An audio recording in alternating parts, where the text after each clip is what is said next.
Jadi dalam prediksi Pilgub mendatang 27 bulan ini, kami prediksikan Edi Hasan menang karena kekuatan Bobi sudah berkurang.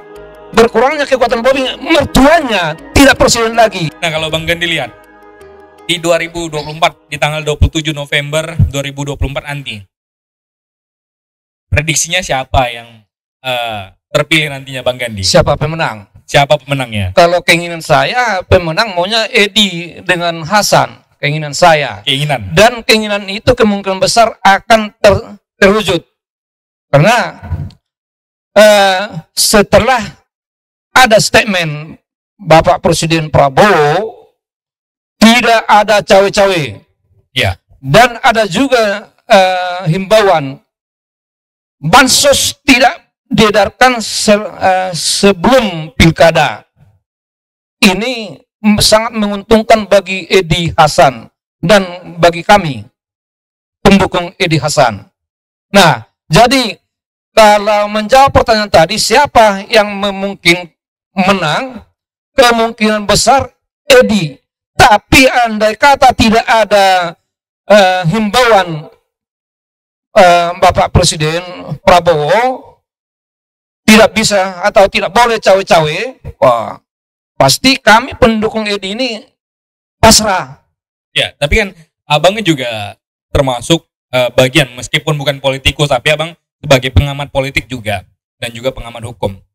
Sudah terjadi, abang sudah mengalami beberapa dekade untuk pemilihan. Di setiap pemilihan tentu abang merasakan apa yang terjadi, proses demokrasi seperti apa yang berlangsung, khususnya di Pilpres kemarin. Abang juga mendukung salah satu pasangan presiden. Ternyata ketika abang yakini mendukung Anies, tapi ketika abang meyakini ini akan menang, ternyata yang terpilih adalah Prabowo Subianto. Nah, untuk di Sumatera Utara, abang yakin cawe-cawe ataupun politik ini seperti yang abang inginkan bisa terwujud juga? Kembali ke Pilpres yang lalu, kami awalnya memang mencintai Prabowo.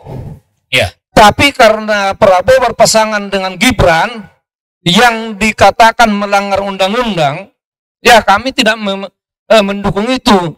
Kami mendukung Anies. Itu. Tapi kalau prediksi, ini pasti menang. Si Prabowo pasti menang. Dan prediksi itu kejadian. Jadi dalam prediksi Pilgub mendatang 27 bulan ini, kami prediksikan Edi Hasan menang karena kekuatan Bobi sudah berkurang. Berkurangnya kekuatan Bobi, mertuanya tidak presiden lagi.